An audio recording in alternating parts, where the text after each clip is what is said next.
weapon will prosper. No enemy triumph. He will not overcome. He can't scale these walls. Injustice will not win. Hell's gates will not prevail. Not on my time. Not on my watch. I am a watchman, and I take my place. As I wait, I will keep the faith. 'Cause I am a watchman, and I stand my ground. But if I never see it, I will stay the course.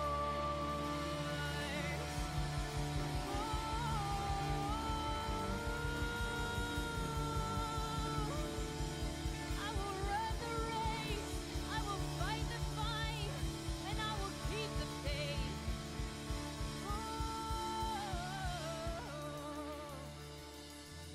I keep my eyes fixed on you.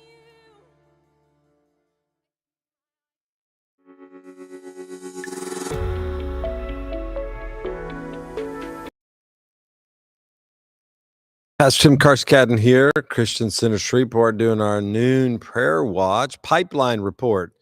We do each and every Monday here from Shreveport if I'm in town. So we're glad to be with you today. I'm here in the auditorium. I'm joined today by my son, Zach. He'll be in another room. And also Randy Grigsby, our resident historian, will be with us. We're going to talk about some key things today. Obviously, the dream I shared, the prophetic word about September to remember, is our focus today, because in my dream, the Lord showed me a calendar and said on this day he was going to unseal the word, and it began to happen. It began to flow, and we'll give some confirmations to that. I think it's a very important day in the spirit. So we're glad to be here. As always, thank you for joining us. If you will, share this with your friends if you can. If you're on Rumble, I know it's a little bit harder. You kind of have to copy and paste and send a text or something to somebody. But if you're on the YouTube page, Pipeline Report page, you can share it there. Those are only two platforms we're on, because the topics we talk about are way too sensitive, and our censorship is very high because of the topics we cover on this Pipeline Report. But so where we are, who hears it. That's kind of where we are. We're trying to activate intercessors, prayer warriors, people that will pray, the 318 company, to get back everything that's been lost, as the story goes in Genesis 14 with Abraham taking 318 mighty men. So it doesn't take a large number, but it does take a group of people with synergy to begin to say, hey, we want what is belonging to us, our covenant promises, especially concerning Israel and America. And that is always our focus on this report. I want to start today, as I do always, on Israel. Do want to pray for Israel. There's a lot going on there right now. Obviously, the news is not reporting it that much in America, because we have so many other issues. The presidential election is pretty hyper sensitive on the radar. Obviously, we're going to talk about Trump's assassination attempt. President Trump, they had tried to assassinate him yesterday again. We'll talk about that, and really the desperate need to pray for protection, not only for him, but for anybody that stand up for covenant values. I think that's the important thing for that, as far as that's concerned. Let me start with scripture. Today we're reading, this week especially, leading up to the feast, we're reading the Psalms of Ascent. These are the Psalms that were sung as the people would head up to Jerusalem for the feast, for the fall feast. But in Psalm 122, I was glad when they said to me, let us go to the house, O Lord. Our feet are standing within your gates, O Jerusalem. Jerusalem that is built, a city compact together, to which the tribes go up, even the tribes of the Lord, and the ordinance of Israel, to give thanks to the name of the Lord. That's what we want to do. We want to ascend to do that. For there are thrones are set in judgment, the thrones of the house of David. And here's what's important for us. Pray for the peace of Jerusalem. May they prosper who love you. May peace be within your walls and prosperity within your palaces. For the sake of my brothers and my friends, I will now say, may peace be within you. For the sake of the house of the Lord our God, I will seek your good. I love this promise here. It says, if you will pray, there in verse 6, pray for the peace of Jerusalem. And if you love Jerusalem, which we do, obviously in this ministry, it says the Lord will prosper you.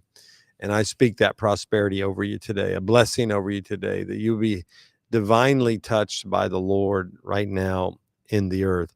Now, I want to say this, it's a very important word. I was in conversations this morning with some other spiritual leaders, and the Lord just dropped this word on me about the evil that's moving in the earth. I shared it, I think, last week or so. I sense this darkness on the debate day. I remember I felt it really dark. This evil that's moving into the earth at levels that we've not seen before. I think it's interesting that we're reading Daniel in our Bible readings right now, because he dealt with that as well. The Prince of Persia, the Prince of Greece, all the issues that we're battling with right now. But the Lord told me, he just dropped this word on me, I believe. He said, the evil is moving, but this evil also is targeting. And it's interesting because evil will always be moving, but now it's beginning to center on targets. And I think the Trump assassination attempt was a manifestation of that is targeting. I encourage you, we pray over you as well, that when you go out, that you pray protection over yourself, your family, those that you love. Pray protection over our nation always, but especially in this hour. Because the enemy is targeting those who are standing up for righteousness, who are standing up for covenant, who are actually standing up for what God has called America to be, according to the Lord's purpose, not just, our own selfish desires to be Americans and get what we want. I'm talking about what God wants to do in the earth. And so we want to make sure we pray for that. So let's start with Israel real quickly, and I'll ask Zach and Randy to pop in here with me as well as we talk about this. I think it's very important. One article that came out, and I think it's very important. Gallant is the defense minister. Let me get that ad out of there. And the headline says, Gallant tells U.S. envoy only military action can return Israelis to homes in the north. And this is a very important topic because everybody's saying, well, why do they have to do that? Why do we want to start a war in Iran? And so America sent our envoy there, Amos Hochstein, and every time in Lebanon gets involved, he always gets involved because he's trying to stop the Israelis from moving into Lebanon.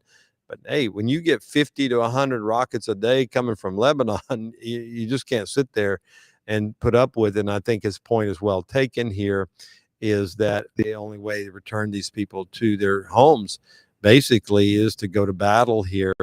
And so Zach has a clip from Caroline Glick, who we follow a little bit, JNS News in Israel, and she makes a point about that we need to differentiate, I can't say that word right, between Lebanon and Hezbollah, and understand how they should be viewed. And I think that's where Americans are deceived. They think that, okay, Hezbollah is in Lebanon, but they're not leading Lebanon, but that is not true. So Zach, if you'll play that clip, and then Randy and Zach will talk about this topic.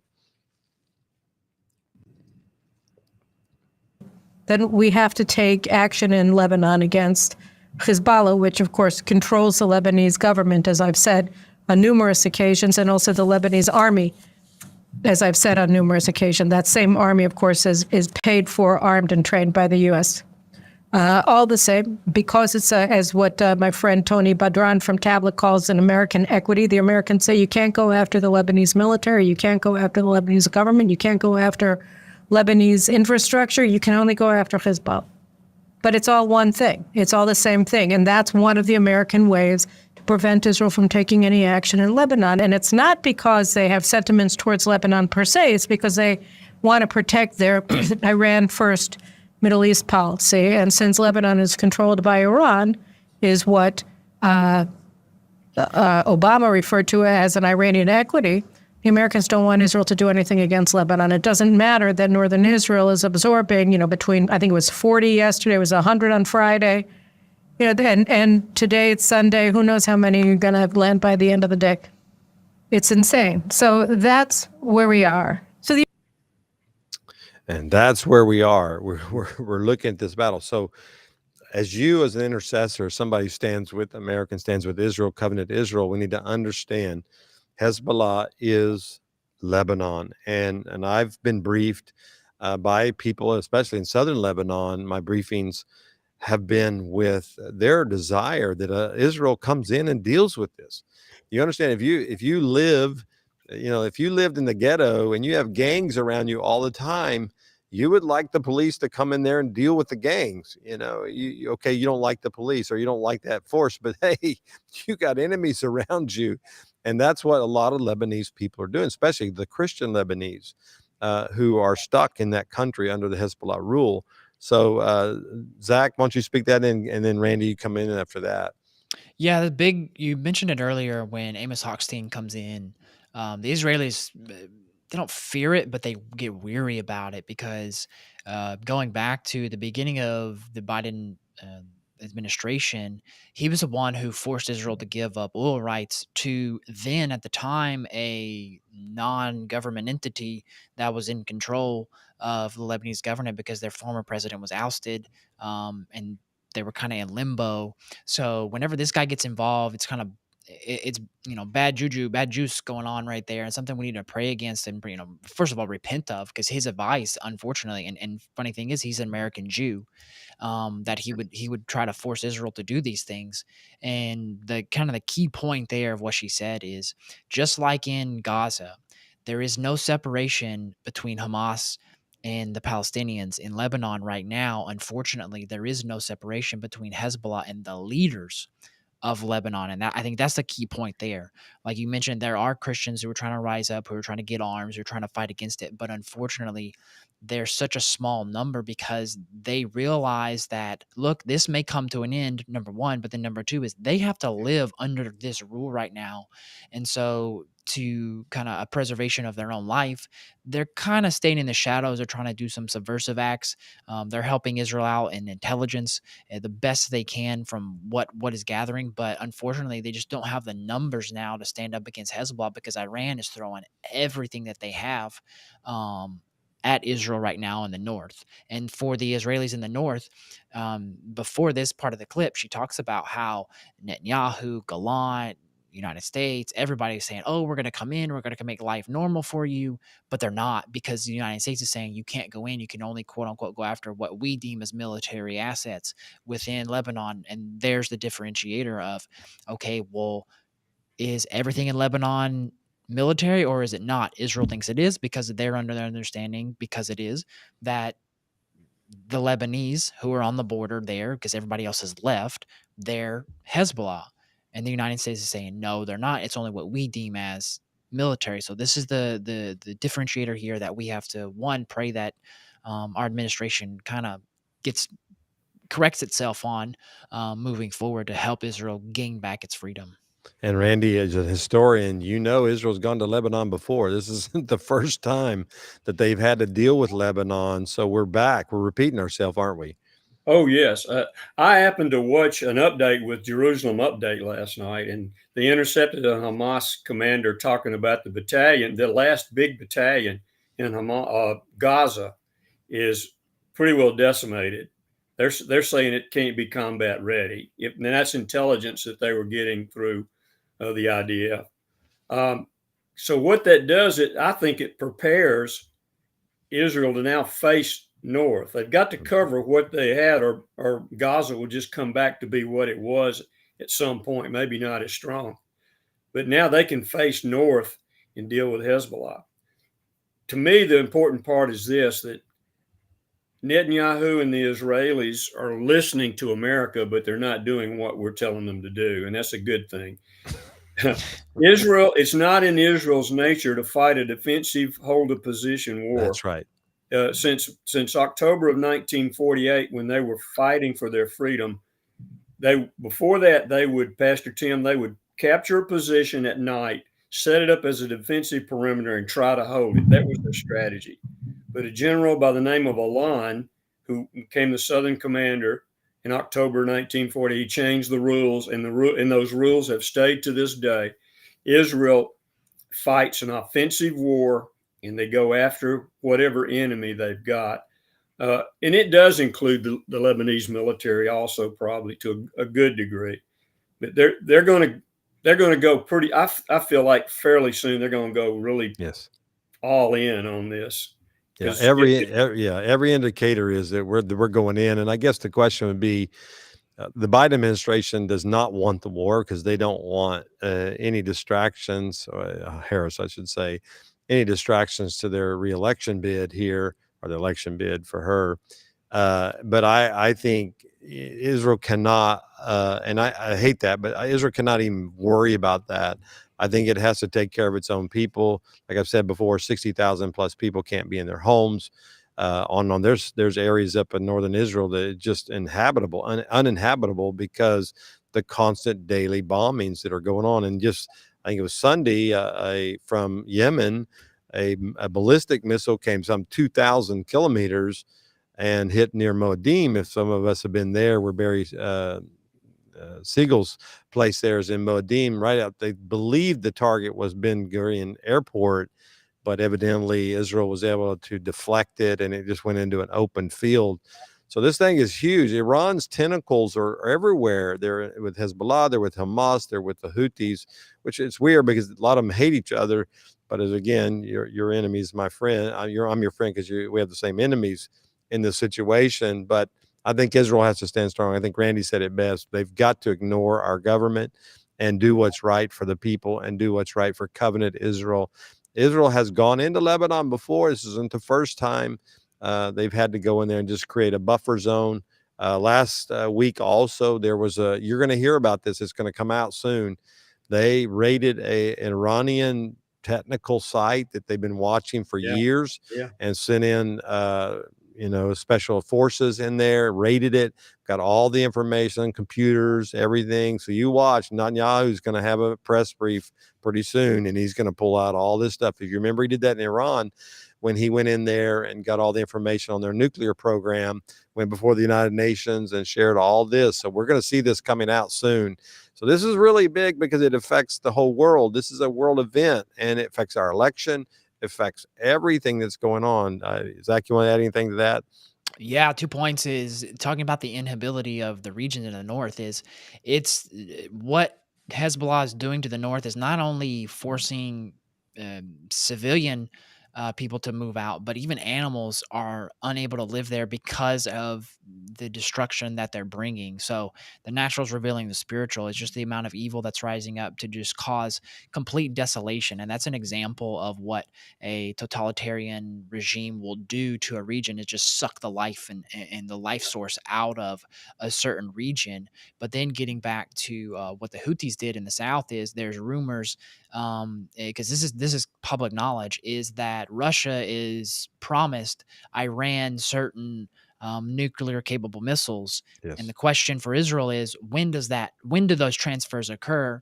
And if they occur, whose hands do they fall into? Do they fall under the Houthis' hands? Or do they fall in Iran's hands? They're going to try to shoot it from Iran, or they try to somehow make its way through their own, Silk Road that they've created from Iran to Beirut to try to get those missiles there, and then Israel.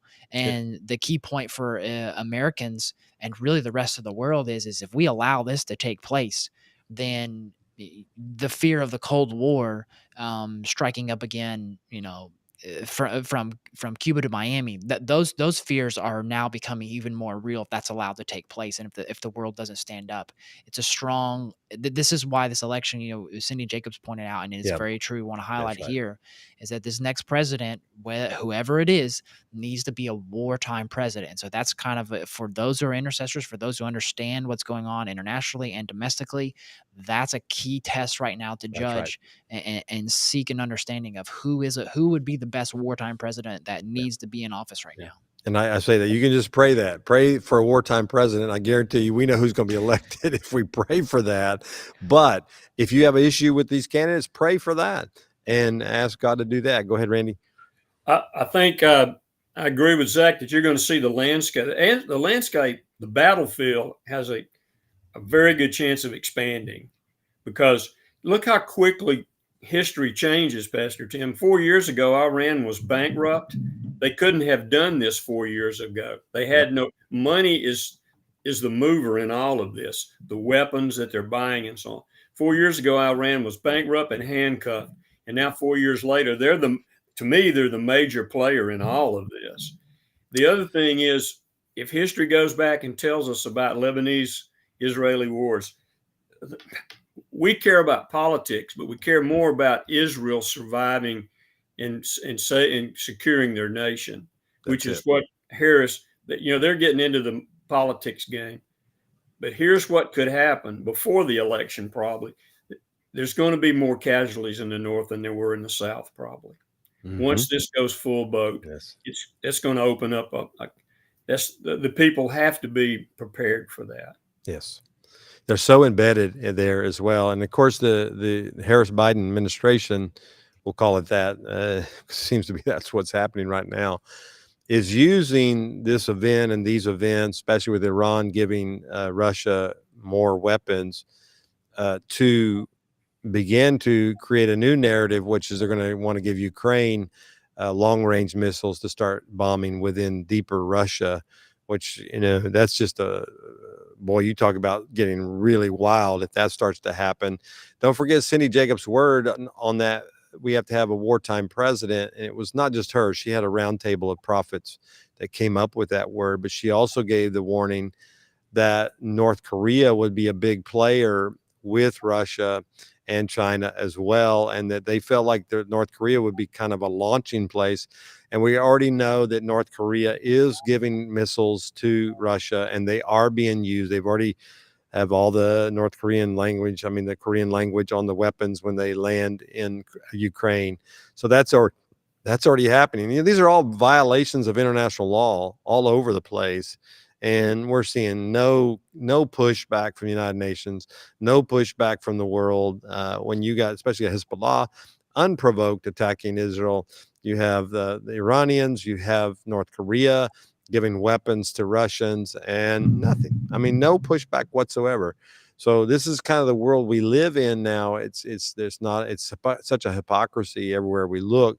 And again, this is affecting our election. It's going to affect what happens here. And to me, we've got to pray that the urgency to have the right president elected is so important right now, because if we go into this war, let's face it, Russia is nervous, China's nervous, North Korea is nervous, Iran's nervous if Trump becomes president, because they know their days are numbered. Trump's not a war man. He doesn't like long-term wars, but he likes to take care of things quickly. It reminds me of Ronald Reagan, same thing. Ronald Reagan would go in and take care of Grenada, take care of Libya, take care of these problems just like that, because he knew if you cut it off quickly, we didn't have long-term problems. And I think that's where we are with this issue. Okay. Anything on this topic, you guys, before we shift? No. Okay, good. Well, let's shift here. Let's talk about, obviously it's September, remember, and we're going to remember September 15th for sure, because of what happened yesterday with the assassination attempt on President Trump again, second one in 2 months' time. This is a very important issue. Who is this guy that's going to come against Trump or try to assassinate Trump? Let me play this clip here, and we'll get a little idea of who he is and kind of his background, and give some input into this. Let me get this large here. Okay. Apologize here. Live from West Palm Beach. Good morning. Good morning, Dana. As this active investigation continues here outside Trump International Golf Course, we're learning more about Ryan Routh, who has an extensive presence on social media, posting multiple times about the former president. According to public records, 58-year-old Routh had at least 100 run-ins with police, according to Fox Digital. He made his opinions very clear on X, where he posted about former President Trump, the war on Ukraine, the 2020 election, and other world events. His account even weighed in on the former President Trump's assassination attempt back in July, calling on Vice President Kamala Harris to visit those injured at the Pennsylvania Trump rally, saying, quote, Trump will never do anything for them, end quote. Now, Routh currently lives in Hawaii after spending the majority of his life in North Carolina, where he worked in construction, including owning a company called United Roofing. The Palm Beach County Sheriff said this morning they're looking into his flight schedule and how he even traveled to get here in Florida. Right now, they say Routh is not talking to law enforcement. Now, a witness saw Routh run from the golf course bushes and jump into a black Nissan yesterday. He was then pulled over on I-95 in Martin County. Made the stop and then at gunpoint ordered him out of the vehicle. He complied. His demeanor was perplexing in some way, despite the fact that we had numerous people out with rifles, uniformed personnel, a helicopter. And no charges have been filed just yet, but we do expect that's the next step. We're also looking for details about when he could possibly be in court. Now, we are hearing this morning that the active director of the Secret Service is here on the ground at the golf course and should be doing a walkthrough of the site shortly. Mel and Dana. Well, Dana Marie McNichol. and since then, he has been charged with federal gun charges, AK-47 as well. If you saw the site, he had a scope, he had a camera, he was going to film the whole thing. He had backpacks. It was well planned. One article said he was there at the golf course for 12 hours. He got there like at 2 a.m. So obviously he knew President Trump was most likely going to play golf. He does almost every Sunday. So I don't buy into the whole he was tipped off thing. You know, the conspiracy theorists can go down that road, but there's no proof of that right now. But President Trump is a man of patterns, and so that's probably what happened there. He plays golf every Sunday, just about. So here we go. We got this crazy nut case. They invaded his house in Hawaii. He has Biden-Harris stickers on his truck. He's given to the Democratic Party, Democratic candidates. He's a big Ukraine guy, hates Putin. Again, we got the Russian collusion issue where they claim that Trump and Putin are all partied together. So, when we hear about the rhetoric argument against Trump, that he's got to tone down his rhetoric. I mean, here's a guy that's probably fed by rhetoric. The hypocrisy of that topic or that narrative is just getting old. Fine, I think it probably happens on both sides, but I think it's worse on the left than it is on the right. We have Schumer. We have people like, remember when Schumer in the Supreme Court basically telling people to go protest in front of Supreme Court justices' houses. We're going to come with a whirlwind against you, these type of things. And Congressman Walters out in California speaking hate all the time. And no pushback on the left when they do this. And so therefore, President Biden said, there's a bullseye on Trump's head. Basically weeks before the assassination tip in Pennsylvania. So there's rhetoric obviously out there. And when nutcases hear that, I mean, it energizes them is what it happens here. So this is our guy. And fortunately, the Secret Service was a hole ahead of him, saw the rifle come through the fence line and started shooting at the shooter. And he ran off and got in his car. And the son said he wanted to be a martyr. Well, martyrs don't run. Martyrs keep firing. So he's not a martyr. He's a coward. I'm just going to call it that because he ran. If you're going to fight the fight, fight the fight. He didn't fight the fight. Thank God. And maybe God put fear in him. But here we go. So how do you think, Randy, I'll start with you. How do you think this is going to play out in the sentiment of Americans that here we go again? Another assassination attempt. We're not seeing him against Harris. We're not seeing him against Biden or any liberals. We're seeing him against conservatives, Steve Scalise and others. We see this pattern where the left is actually the radical ones who are actually willing to take action against what they believe are their ideology. So how do you see this will play out in the sentiment of the nation right now?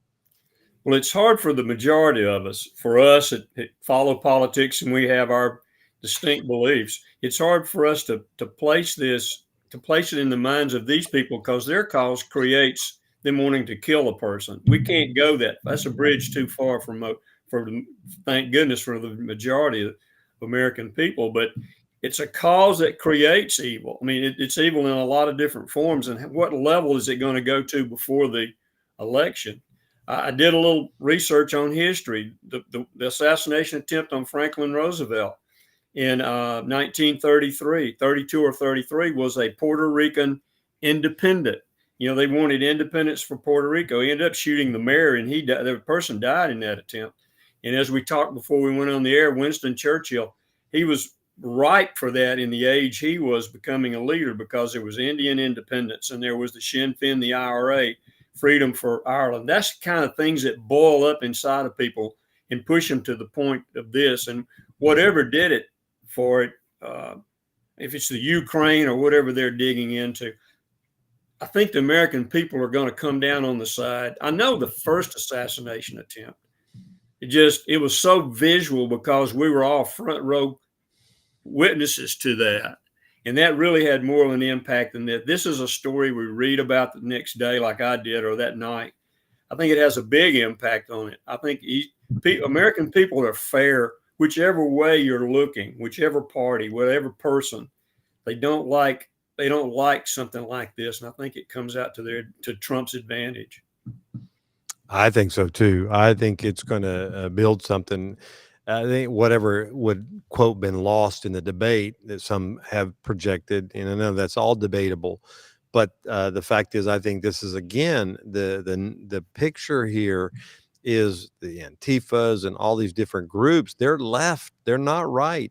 I'm longing for this, and you guys can speak to this when these left, and they've already started it yesterday, was that, Republicans are Nazis, Trump's a Nazi, and they use this Nazi term.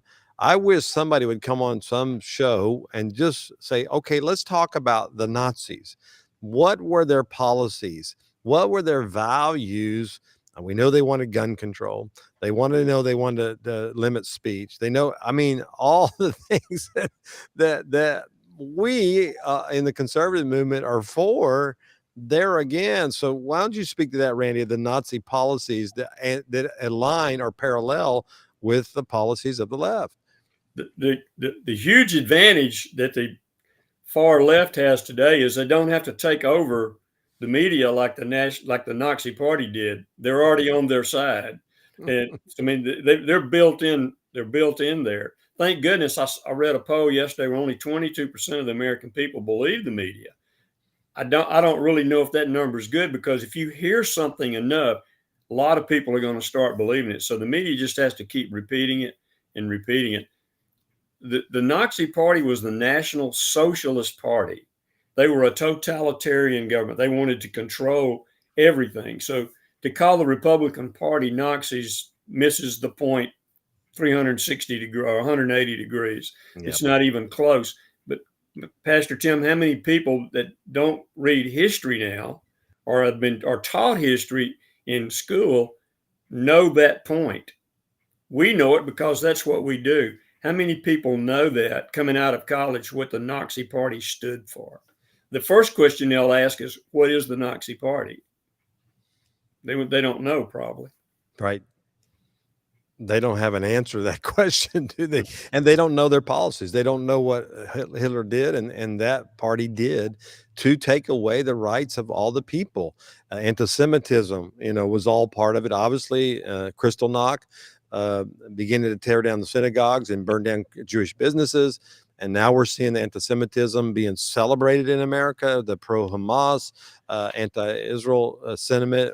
If you're a college student and you're Jewish in America, you've got to look behind your back all the time, because this is where we are. And it's almost like the writing's on the wall and we can't read the writing. The people that should know this can't read. They can't read the signs of the times of where we are. Go ahead, Zach. Yeah, and I think, Randy, you could speak better to this than I could. Let's talk about the buildup before there were Nazis. What is it that brought fear into the people from the rise of the Nazis? And before they were known as the Nazis, the brown shirts, who and what they would do to opponents, who in any opposition, it didn't matter what you believe or who you were, they just went after whoever was calling them out. Like if Churchill was a German and he lived in Germany, he was saying what he was. Those type of people were taken out, and people understood that. It wasn't talked about. It wasn't open. It didn't come from the media.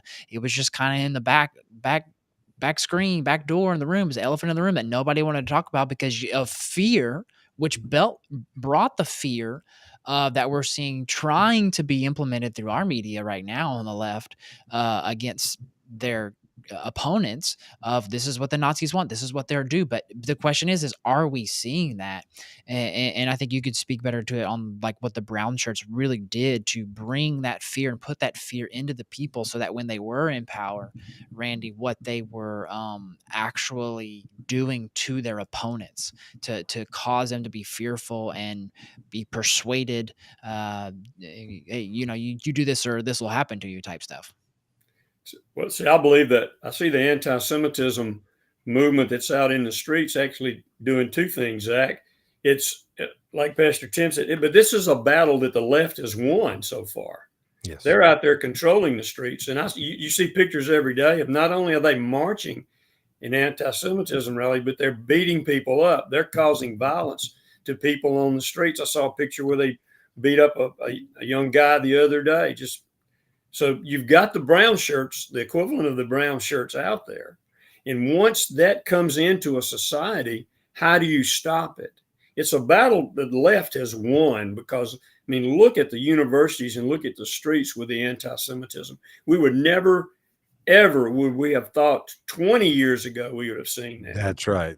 That's the right. problem is, and I've brought this up before, I've got books on World War II and I've got books on Israel here that I'm researching. The majority of them have been discarded out of libraries. Probably, I would say at least 60% of the books I use for research. And so now people don't know, that person that's out there, they don't know the founding of Israel, the Judeo-Christian values. They don't Yes. know any of this. And it opens it up. And in Zach, in Germany in the 1930s, it came from how Germany was mistreated in that treaty. It should have never fallen that way. It created a recession, a depression within there. So now you got people, the fear started in like, how are we going to live? How are we going to survive in this society that's just totally destroyed? So once that little seed of fear takes place in a society, it's only going to continue to grow. And yesterday, after this assassination attempt, Democratic House Minority Leader Hakeem Jeffries tweets on X. This is what he said. This is right after he's almost, shot at.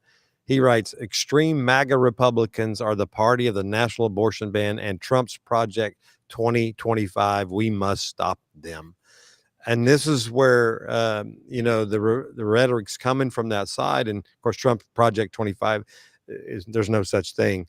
They're mixing Project 2025 from the Heritage Foundation and in his platform, but they're counting on the ignorance of their followers to tie the two together and not be able to do that. Like you said, Randy, we study this stuff all the time, so we're a little bit. That's why we're trying to help you, the viewer, today, kind of filter through some of that and understand this is what we're up against. This is that evil that I said when I started today. This evil not only is moving in the earth, but it is targeting.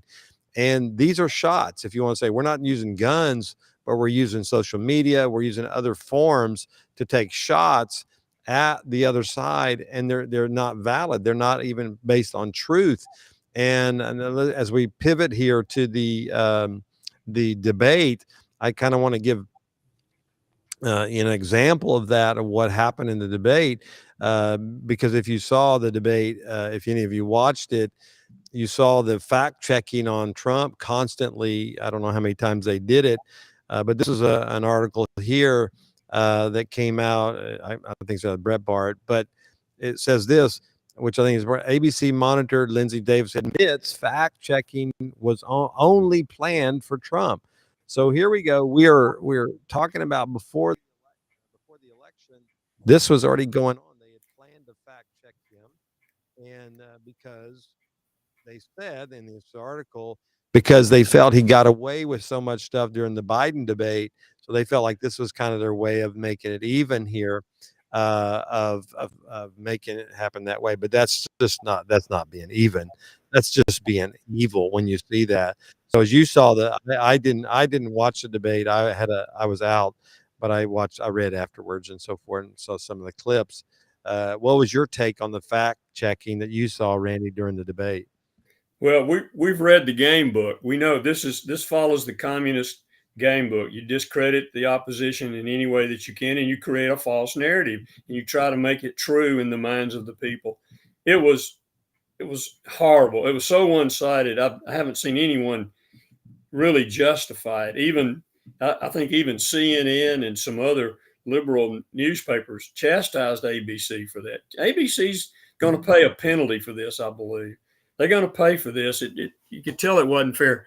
And the American people don't like 3-on-1. They may like it in professional wrestling, but in the real world, 3-on-1 does not go well with the American people. And of course, Trump, I think, ended up taking it after he saw this, and the unevenness of the playing field. He tended to take advantage of it, I thought. But the good news is there's always a message past the negative, the false narrative. There's always a message there. And we can go into this a little later, but I started deep diving past that.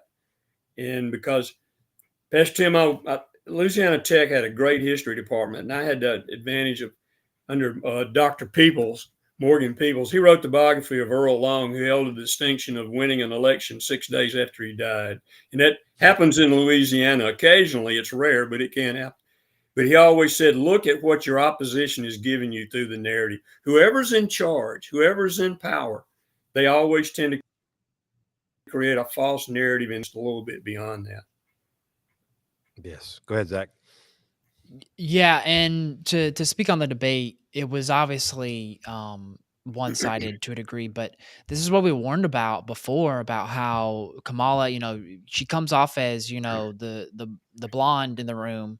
No offense to blondes, but she comes off as not altogether. But in that type of setting, kind of like a courtroom setting, which is what she was used to as a DA when she was a very strong prosecutor, she was able to be articulate. She was able to be calm, collected, and quote unquote civil, even though obviously we understand that being the fact that there was no fact checking on her and even counters to that. And that's kind of what rubbed Trump the wrong way. And she knew to poke the bear. And that's what she was doing. She was poking the bear and she got it wrong. And what do you see from what I saw from people who were of the left persuasion the night after, from personal friends and in media and social media, is, well, Kamala was calm, she was collected, she was quote unquote presidential, and that plays great here domestically to uninformed voters, but in reality, and what that did, and this is where we have to realize, okay, this might not have been good domestically for some voters, but internationally, it put the fear of God in the international leaders, because they understand Trump saying, and military experts. I heard David Barton did an interview with somebody who was a military expert.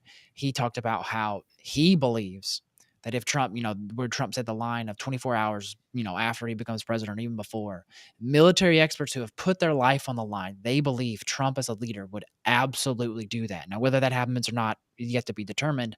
But this goes back to that wartime of military people who have put their life on the line, even doing things in the Biden administration. They know President Trump gets in office and his administration gets in there, it's over, lights out the day of. And that's something we have to be mindful of and be aware of those who are risking their lives to protect our freedoms. What do they think about these candidates and what's possibly coming in the days ahead?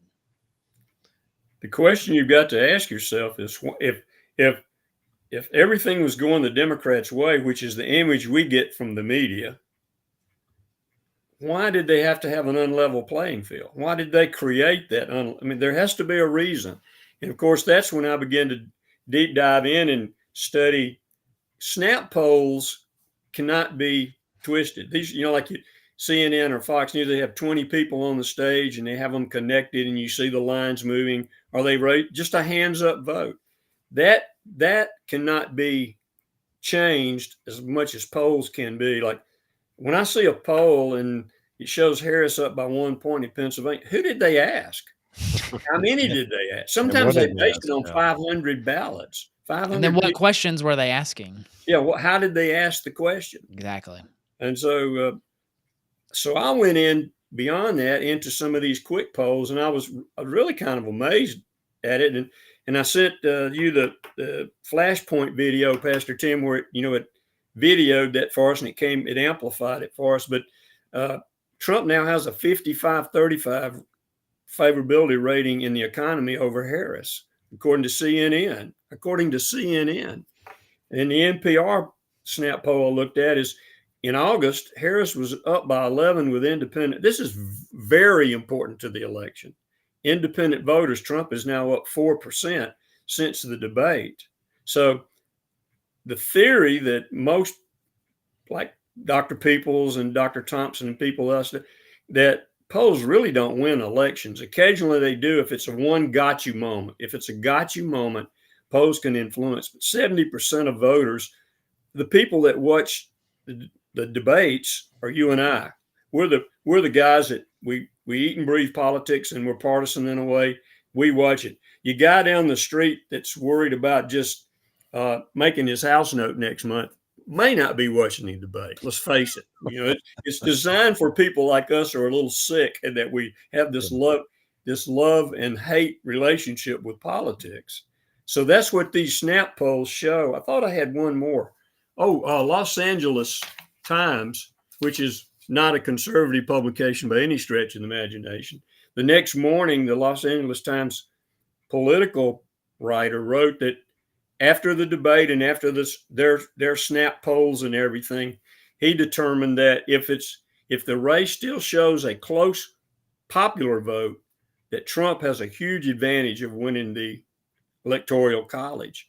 That also bears out in the New York Times Seneca poll from Sunday the 8th before the poll, that Trump it's going to be, the popular vote will be close, but Trump has over a 90% chance of winning the electoral vote if things keep going.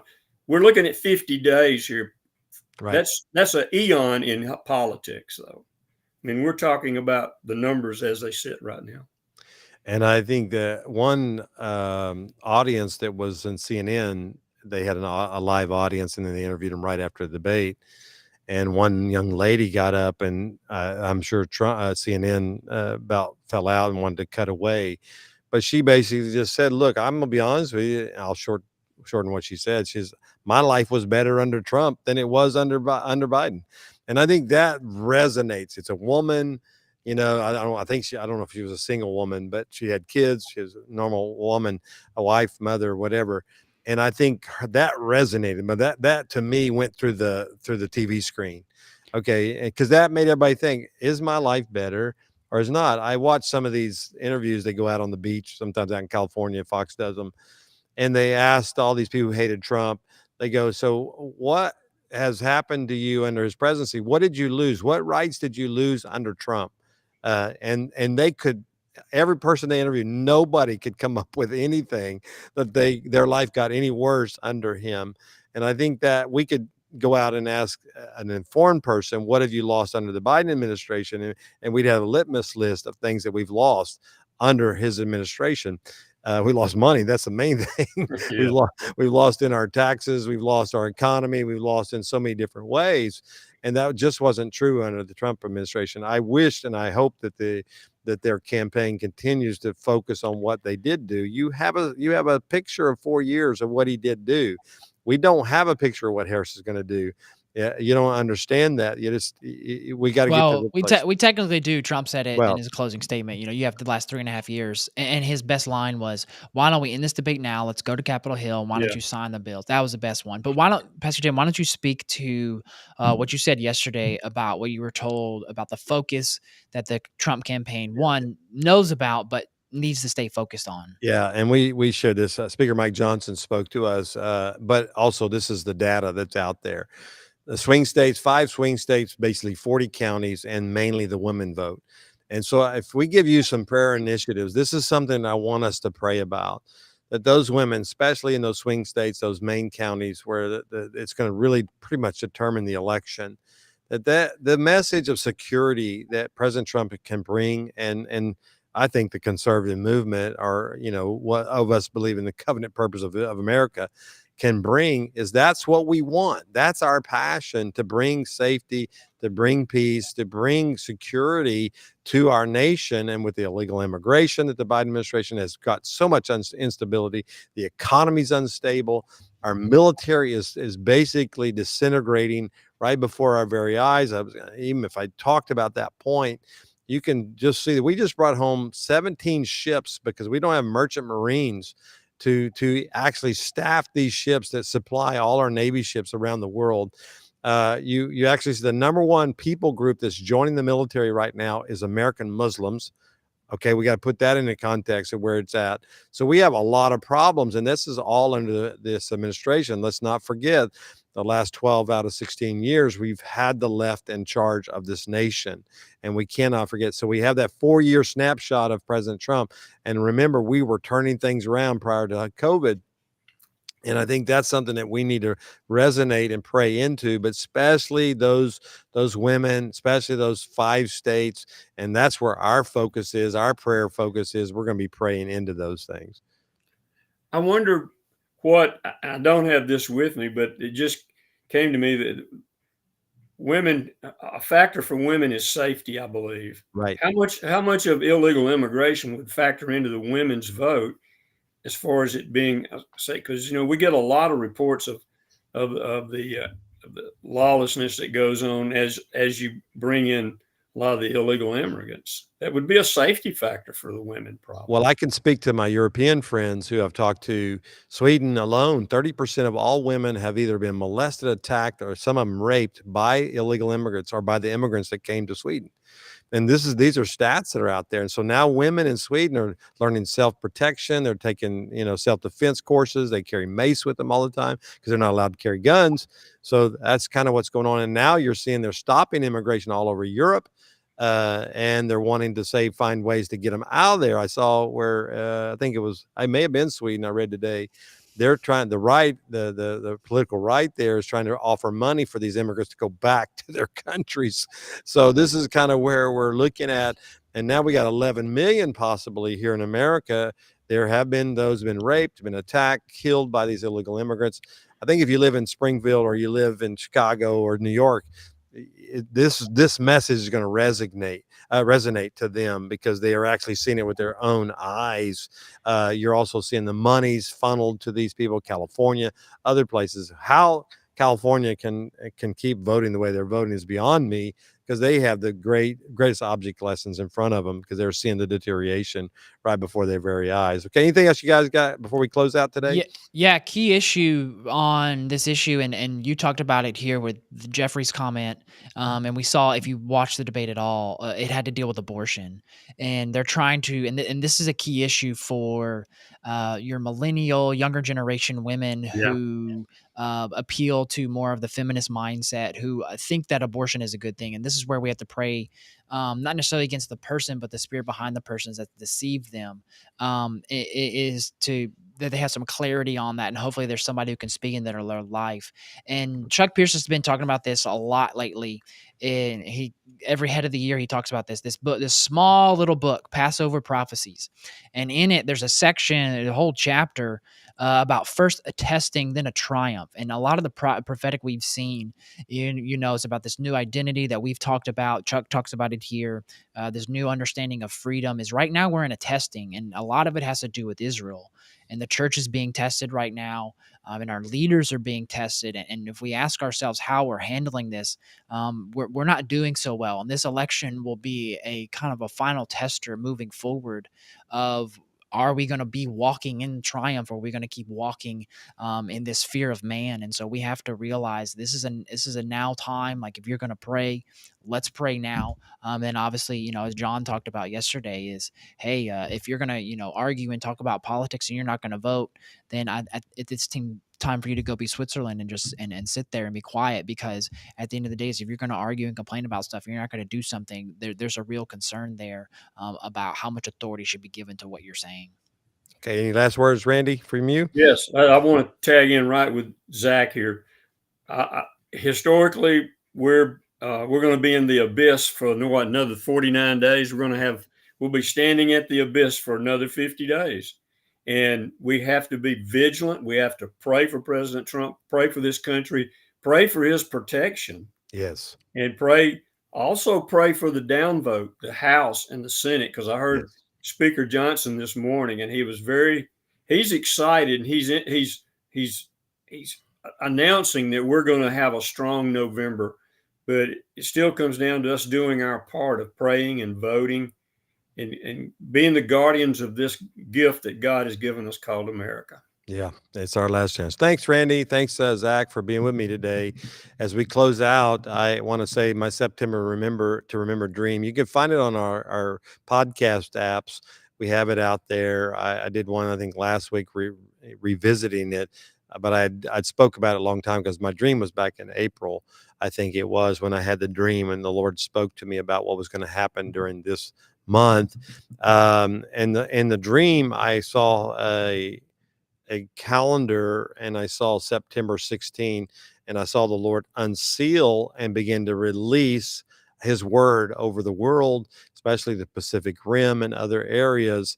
My dream showed me that we'd see a lot of devastation and disasters in the Pacific Rim, but we'd see a global harvest across the world. And that's, to me, as a believer, that's what I'm hoping for, that God would allow these things that are happening, would use them to turn men's hearts toward the Lord.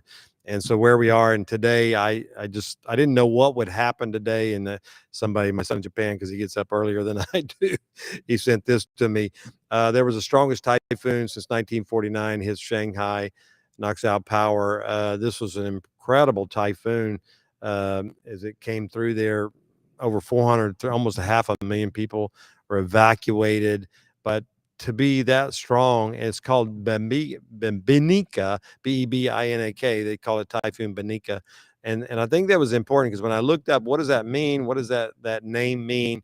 It's a layered cake, which means it can be anywhere from 7 to 16 layers. And I really felt like this word is many layers. It's speaking different things in the earth. And I've sent this to some other leaders, and they're all in agreement of where we are right now. I want to believe for the good things that are going to happen in the midst of devastation. We saw an earthquake in British Columbia late last night, 6.5, I think it was, out in the Pacific Ocean. And the Lord's just speaking to me. These are the birth pains. And so I'm going to watch the natural events, but I'm going to focus on the harvest, because the harvest is what's going to happen. And I believe this. My friend Ira Milligan, we were talking about this morning, and Ira really felt this about the coming harvest because he felt the Lord had been speaking to him about that, and that this was a confirmation to him. And he felt like the salvation message. Here's what he wrote me. He said, I think the difference in the source of salvation message, instead of the evangelist trying to get them saved, many will be saved by the Lord without anyone witnessing to them. They will seek out the evangelist instead of the other way around. And I reminded of I think Nicodemus it was, what must I do to be saved? What must I do to be born again? I think that's where we're headed. We're going after this moment right now in time. I think this is where we're going to see some of the natural disasters and devastations and wars and rumors of wars. This is all part of the time that we're in, but ultimately the September, remember, it's unsealed. I want you to begin to believe for your whole family and those that you have love for, that you're believing for our nation, that we would see a harvest of what God's purposes are in the earth. That's what the Lord spoke to me through the dream, and I think that's where we are. Yeah, somebody said there was earthquakes in Los Angeles just last week. That's absolutely right, 4.7, and several others that were going on there. And I think if you want to look into these things, sometimes when I have a disaster like 49 years, the Lord takes me like Isaiah 49 or Psalm 49. I do things like that, and I'm not, superstitious or anything. But I do believe God speaks that way. A 6.5. I remember one time God gave me a dream or a word. It was a word. There'd be an earthquake in Baja California. The Lord said, watch the seismic number. It will be a sign to you what we're doing. It was a 6.9. And the Lord said to me, Galatians 6:9, don't grow weary in well doing. In due seasons, you'll reap a harvest if you don't faint. So I believe God does speak that way. He speaks in the many faceted ways. Dark sayings, it talks about in Numbers chapter 12, visions, dreams, Numbers 12, yeah. And so there are different ways, and I like the mouth to mouth, but there are different ways that God speaks. And I'm not trying to be spooky. I'm just trying to say, God, speak to us, whatever you need right now. So here we are. We are in the September to remember. I think it's going to get wild in October. I think there's words such as don't be surprised by an October surprise. I don't put anything off the table that the Antichrist spirit that's ruling the left side of our nation right now, I don't think they're going to take anything off the table. I think they're willing to do anything it takes to try to win this election. And so we have to stay on the wall. We have to pray for exposure of those things. Pray for the women of America, especially because I think their votes are going to be a big difference. Lou Engle and others are calling they call it the Million Women March. They're trying to get in D.C. on Yom Kippur in October. I think that's the right thing. I think it's a moment in time where we've got to have women praying and crying out. And I think there's a more of an anointing and synergy when you're the target and you're praying. So as we are the targets right now, our prayers avail much in this hour. So God bless you. Tomorrow we come back at noon and we're praying for our states coming up to election. It is 50 days. I did not know that when I had the dream that September 16th would be exactly 50 days till the election. I think that's very prophetic. A jubilee, we prophesy over America that we'd see a harvest, jubilee harvest this coming year and in the years ahead. So we pray for you. God will give you wisdom as you pray today. God bless you. We'll see you then, and also Wednesday night at 6:30 for our regular services. Join us for then. God bless.